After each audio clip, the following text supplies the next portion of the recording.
Mga kapatid, meron akong customer. Kaso, hindi ko matanggihan kasi ito namang si Engineer Tolitz, ipinagyabang na kaya daw naming mag-lift doon sa suspension sa harapan. Nag-bend lang kami ng molye. Kaso, sumubsob yung Ranger kasi nung binend yung molye sa likod, tumaas yung likod. Ngayon, naiwan yung harapan. Ngayon, sabi nitong si Engineer Tolitz, kaya daw namin gumawa ng ganito. Yun nga, maglalagay kami ngayon ng spacer dito sa coil spring. Ito. Yun, no? So ito mga kapatid, itong hawak ko na to, ito yan. Yan. Ngayon, kung lalagyan mo nga ito ng spacer dito at papalitan ko itong tornilyo, so aangat siya ng 1 inch. Hindi ko matanggihan yung aming customer kasi po galing pa po siya ng Palawan at siya po ay vice mayor doon. Kung ano po yung bayan ng Palawan kung saan siya vice mayor, mamaya pupuntahan natin, kakausapin natin.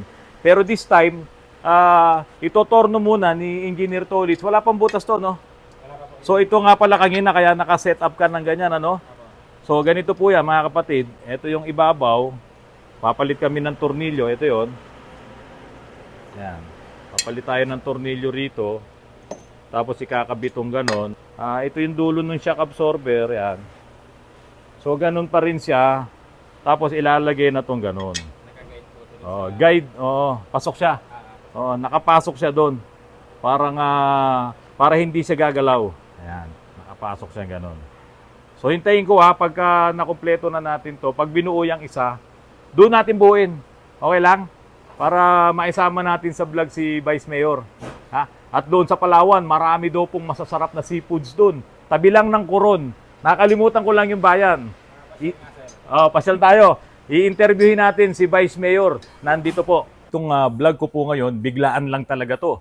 Kasi po, ito pong may-ari nitong Ranger na to, na wild truck na Ford, ay dumating dito sa amin, galing pa po ito ng Culion, Palawan. At ang may dala po nito ay si Mayor, Vice Mayor, at magiging Mayor pa lang siguro sa mga darating na panahon, si Vice Mayor Alistor Leison. So, dumating siya rito kanina para i-bend namin yung molye sa likuran. Kasi nga po, medyo dumiretso na. So, siyempre, ang tendency kapag ang molye ay diretso na, matagtag na po yan kasi halos wala nang laro.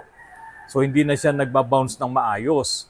Kaya po, kailangan i-bend mo ulit, i-arc mo ulit siya para yung arcing na yon ang magiging galaw ulit ng molye at magtatrabaho naman yung shock absorber mo para i-maintain yung stability ng ride mo.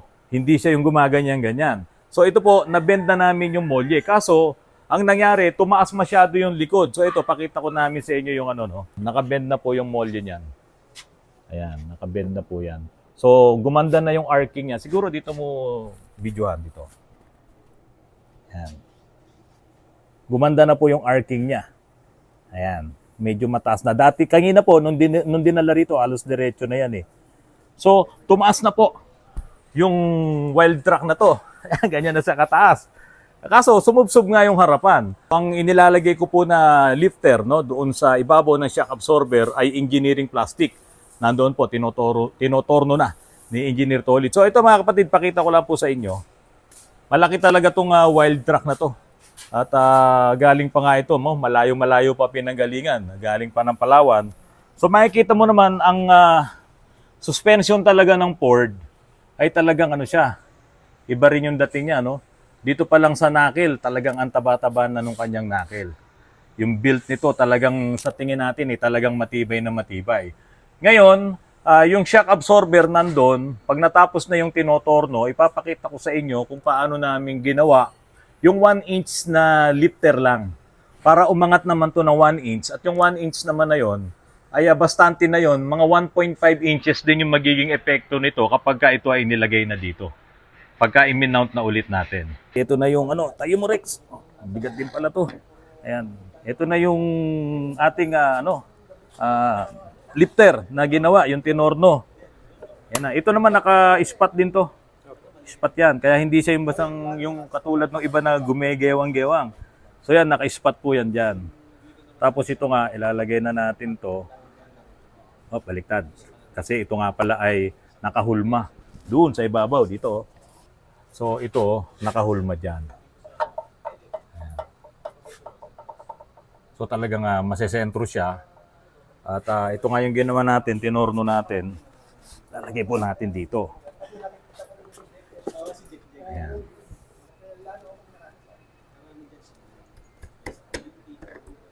Yan.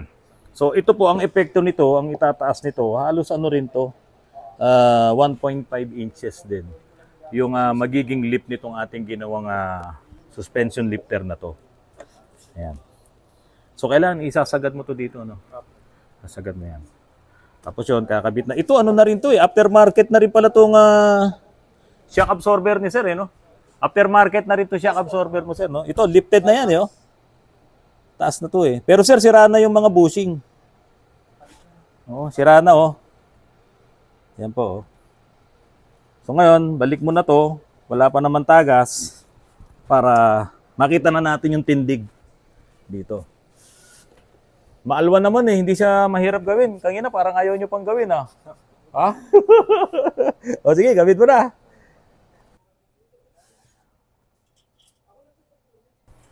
Pag mga ganitong oras, kadalasan, dito nagkakaproblema eh, yung gabi na, yung wala nang mabibiling pyesa, tapos may masisira. Kaya doble ingat tayo dito, baka ito ay mahila. Doble ingat din dito sa sensor, baka maputol yung wire. Kasi Sabado na ngayon, tapos gabi pa, Linggo, bukas, wala, sarado ang port. So pag may nasira dito, wala tayong pamalit. Kaya yung mga ganitong oras, doble ingat. Kaya yung ibang mga shops, pagkagabi na, hindi na talaga sila pumapayag na magtrabaho pa. Kasi nga, iniiwasan din na yung mga ganitong situation na kapag may na-damage, may nasira, wala naman tayong mabibiling pyesa. So yan mga kapatid, tulad nung nakita yung vlog ko nung nakaraan, ang tangkad nung bisita ko dito, 6'6". Si, anong pangalan nung? Si Benedict. Ha? Adamos. Si Benedict Adamos, Ben Adamos. Eh ngayon, matangkad din yung bisita ko. Saka talagang hindi, celebrity din, sabihin na natin, celebrity din to. Vice Mayor ng Culyon, Palawan. Ayan. So ito po, si Vice Mayor Ali. Ayan, si Vice Mayor Ali, nung nagpagawa po kayo sa amin noon, ano nga ba yung ginawa natin? Lip spring po ng Hilux na LN166. Luma na yun eh, no? Yes po, 1997 model. 1997. Alam mo, Vice, nahirapan kami maghanap ng molye noon. Kaya nga po, very thankful naman po ako. Actually, na ano ko yun sa vlog mo lang eh. Opo. Successful naman, maganda yung highly recommended. Nagkamali ako kanina, Vice, sabi ko, Mayor. Pero siguro, papunta rin doon. Sir, magdilang anghel ka. so si Vice po, batang-bata pa rin. Tapos, kasi kaya po siya nakarating din dito sa sa Autoruns, napapanood po yung mga vlogs natin. Yun nga, sabi nga po ni Vice, nagka-problema siya dun sa molye nung LN 166. 166, oo. So, wala nang mabili talaga noon, nahirapan rin kami maghanap. So, pinalitan namin na ibang molye kasi sinukat-sukat namin yung tick niya, yung width niya. So, pasok naman yung molye ng na Isuzu talaga. Pasok yung molye ng Isuzu. So, ayun mga kapatid, napalitan natin yung naayos natin. Ngayon, bumalik si Vice dito. At ito na nga po yung Ranger. Ngayon, si Vice, mahilig din kasi mag-farm. Kaya talagang sa Palawan, kailangan niya yung mga ganitong klaseng sasakyan. So, Vice, bigyan mo naman kami ng konting yung mga napaglilibangan mo sa Palawan. Ayun po, ang tapos ng trabaho, minsan sa farm. Mm. Mahilig ako sa fishing, ganun. Magaganda po ang beach namin dyan sa Culyon. Actually, katabi lang po namin ang Coron. 45 minutes sa Pascrap. Ano rin, Sea Travel din. Sea Travel. Ayun, if ever na mapasyal kayo doon, sir. Vice, gaano karami yung gaano karami yung population ng Culyon? Sa population po, sir, nasa 25,000 ngayon eh.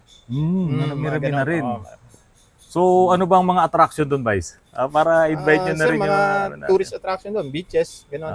And then yung, ang maganda sa amin, sir, hospital namin maganda. General Hospital po ang ng Culyon. Ayun. Museum namin, very historical yun dahil dun sa ng American yun dati, di ba? Then yung naging colony ng Palawan. Ano ba dyan, Vice? Bisaya ba o Halo-halo Tagalog? po. Halo-halo. Kasi yan po yung Culyon. Dyan po yung dating leper colony. Kaya yung mga tao na from different areas, doon dinadala. Kaya naghalo-halo ang lahi doon. Kaya parang hindi ka, ang punto mo, Vice, Tagalog talaga Yes no? po, kasi yung father ko po, taga Manila. Hindi nagtrabaho lang po ng anesthesiologist po siya sa amin sa Doktor. hospital. Oo. Ayun. Bakit ka naman naging vice mayor? Bakit ka naging politiko? Parang kabata-bata mo pa, Vice. Testing lang po, gusto mag-serbisyo sa sa mga constituents natin, sa kababayan. Masaya naman. Okay naman po. Wala ka bang doon, Vice? Wala ka bang mga programs doon, mga projects doon, yung mga nagpa 4x4, yung may hilig sa Actually, sir, yan ang plan ko just in case na kung Oo. di ba mag-iba yung natin, Oo. pumasok tayo sa mas mataas na pwesto. Para attraction na rin po, maging ng tourist attraction doon sa amin. Sa Palawan. Oo. Tsaka para magkaroon ng community. Community. Yes, oo. Kanina may sinasabi ka sa akin yung paborito, yung pangarap nating LC. Di ba? Meron daw ka ba? FJ40. FJ. Oo. FJ40 po.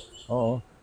Meron na ba nakarating dito ng 19 gano'n? wala pa. Wala pa no? Parang yung kay Vice Mayor, Pagka po, ipapasyal ko dito pag nailabas ko po sa Pero Vice, nandito ka ngayon sa Manila. Hindi, Antipolo, sa Rizal. Pero sabi mo, meron kayong properties kung Yes saan kayo po, dito sa may St. Judith Hills. Dito, meron. St. Judith Hills. Tapos sa Bulacan. Bahay po sa father ko po yon. Sa Marilao. Marilao. So, Bulacanyo rin pala si Sir. Tsaka si Vice, simpleng-simple, low-key na low-key, pero Vice Mayor. Wala naman pong bago kahit na Kaya talagang makikita mo yung very low-key lang. Oo. ang mandate naman po natin sa tao Dahil doon tayo lumalapit pagka mag-eleksyon, di ba? Magkakampi.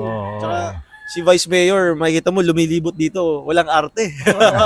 Kahit mausukan ng welding, di ba, mausukan ng sasakyan. Boy, marami ng politiko tayo kaibigan na nakarating din dito Ayan, Kapitan. Si Kapitan Jeje. Tapos ngayon, si Kapitan Loni. Magandang hapon po sa inyo Yung Kapitan po dito sa Dalig. Ngayon, yung bahay ni Sir, ni Vice, nandiyan, sakop din ng Dalig. Saan nga Sir, po yan? bali, hindi pa po siya, wala pa pong bahay. Lote Wala, pa lang. lote pa lang. Lote pa lang yun. Lote pa lang. Ibinebenta ni Vice. Ibinebenta ni Vice yung lote. Nandyan lang. Sa magandang subdivision. St. Judith po ba yun? Hills. St. Judith. Dito, Vice, sabi mo kanina, ito pinapagamit mo sa anak mo. Sa anak ko na po ng panganay. Yung kasama mo kanina Yes ba yun? po. Magdodoktora din yun, Gusto raw po mag-aral ng medicine. Sige, Pero- sabi ko mag-proceed. Pero bakit ganyan kataas? Babae po, babae ito pinag-uusapan namin. Ang taas talaga. Andin, laki din Nung anak ni Vice Manual 4x4. Manual, 4x4. Parang na lang, ang kulang na lang yata, gulong, no? Mas malaking gulo. Mas Medyo malaking gulong. parang alanganin na sir nung nailip. Naging alangan Ito, Vice, ano pa lang yan, nag-bending pa lang talaga kami ng molye. Ngayon, Vice, kung halimbawa, Vice, ganito, kulang pa yung lip natin sa harapan at nakabili tayo ng extended ball joint, pwede natin dagdagan. Yes, Pwede kong dagdagan, ito torno lang ulit natin. Pero ngayon, sabi If ko, ever sir na ganun nga po, papuntahin ko na lang yung anak ko dito. Siya na magdadala. siya na magdadala. Kasi hindi ko siya maisagad ng 2 inches kasi yung ball joint natin maiksi Yes sir. So dapat makabili tayo ng extended ball joint.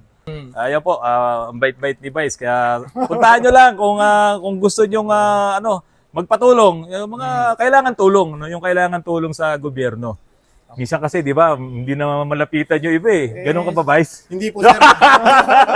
Sige nga, Vice, ano example? Rektahan no? Ano po, ano tayo, public servant sir, yan yung pinasok natin. So, Oo. at saka wala tayong dapat pipiliin. Yun, Kahit anong kulay mo ng politika nung last na election, wala po tayong pipiliin. Vice, gaano kahirap nung sa inyo, nung COVID? Mahirap po sir kasi siyempre ang namin naka-isolate yung mga pasyente, di ba? Siyempre yung mga pamilya nun. Oo. Oo, yung iba nawawala, namamatay, di ba? Hindi na nila nakikita halos. Oo. Siyempre, Ganun din po, na-isla same kayo din dito no? sa atin, Talagang apektado rin yung isla? Yes, oo. Ganun din, napakatindi pala talaga nung COVID na yun. Kaya ako lang naman naitanong yung Vice, ito kasi nga chairman namin dito nung panahon ng COVID, nilingap niya lahat, pati Taytay Lahat ng ano kasi syempre yung mga bakuna namin, siya rin. O sige, Taytay, ligay rito. Kaya kaibigan niya yung mayor ng Taytay. Si Kapitan na Jeje. So kapitan siya, pero talagang marami siyang natulungan dito sa amin. Kaya sabi ko, bilib ako dito kay Kapitan. Bata, kasing mo lang din yung Vice. Bata pa. Pero ngayon, si daddy niya yung barangay chairman namin. Pero si Kapitan Jeje, talagang iba rin yung serbisyo niya. So Vice, baka meron kang mga gustong batiin doon sa sa Palawan, sa Kulyon, Palawan. Kumusta po kayo diyan sa Kulyon, Palawan? Kung baka may mga gusto kayong ipagawa ng mga sasakyan, highly recommended po, Autorans. Dito po sa Antipolo. Vice, ano masarap na pagkain sa Kulyon, Palawan? Sir, marami doon. Mga seafoods. Seafoods talaga. Yes, oo. Malapit ba yun, Vice, doon sa saan ba yung merong kinidnap yung mga abo sa'yo? Sir, malayo. Malayo yun. Bali, kami po, nasa Calamian Group of Island kami. Katabi namin ang Coron, Busuanga, Linapacan. Yan po kami. Saan ba yun? Yung, Sir, sa mainland po ng yan. Ng mainland Puerto. yun. Puerto Prinsesa. Prinsesa. Malayo po. Safe na safe pala doon sa lugar ni nila Vice. Malayo siya doon sa Puerto. If ever nga, sir, na makapasyal kayo doon, welcome kayo sa amin. Paano naman po sir yung mga subscribers po namin? Makikita nyo ngayon, siyempre pag ginawa ko itong vlog, baka mayroong mga taga-Palawan, sir. Sigurado magko-comment sila doon sa ating comment section. Baka sabihin nila, Vice, baka pwede mo rin kaming i-recommend. Pagdating namin dyan, baka pwede ka namin puntahan sa walang problema po. Welcome po doon sa amin. Sasabihin lang po, napanood sa Autorans. Yes! Ayan, i-comments nyo lang po para kung pagdating nyo dyan sa Kulyon, Palawan, puntahan nyo lang po si Vice Mayor Alistor Leison. Alister. Ay, sorry. Mali yung yung sulat. Alister po. Vice Mayor Alister Leison. Saan po doon ang Municipal Hall? Sir, sa mismong bayan. Sa mismong poblasyon. Malapit lang po sa pier. Sa pier. Pagbaba pala nila sa pier, doon So, pwede kayo mag-courtesy doon. Punta kayo, pa-picture kayo kay welcome naman po ang natin, office natin. So, mga kapatid, papakita namin, doon ako mag-extra mamaya pagkatapos na, pag nagawa na natin. Time check, 10 to 9. Tapos na kami ni Vice. Vice, ano ba nasabi mo? Maraming salamat po. Natapos din. Kumusta Vice yung tindig? Okay lang ba? Buhay na. Okay lang, yung tangkat. Macho. Dapat masubukan ni Dr. po. Pagka Vice, nakabili tayo nung pwede pa nating itaas ng konti yan. Siguro mga hanggang dito pa kaya pa. Yung pag-extend ko yan. Yung ball joint, extended ball joint. Ito siguro, sir, mag-aaral na tayo ng lip lock sa likod, no? Maganda. Pwede lock sa molye. Pwede nga natin tanggalin yung yung shackle. Lip lock. Lip lock na tapos. Kaso baka wala na yung original na shackle. Yun nga, nasa pala. wala na. Pwede naman i-retain pala. Ayan, Vice, okay na. Ano, Russell? Sige, ano muna. Salamat. Maganda. Thank you. Kung Vice Mayor ka, okay lang mag-overtime lang. Sir, thank you na siya. Biro lang po, biro lang. Kahit sino po, basta kailangan mag-overtime.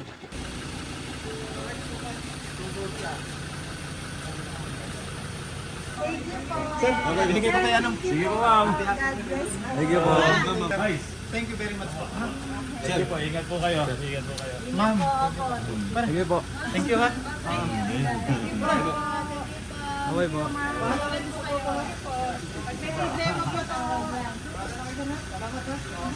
Sakto-sakto naman sa daughter ni Sir. Siya pala magdadalag na. For the boys. Sir, thank you po, ma'am. Opo, Vice. Mayor. Ingat po kayo. Mayor. Mayor na. Bye po. Bye-bye po. Bye-bye, Mayor. Bye-bye po.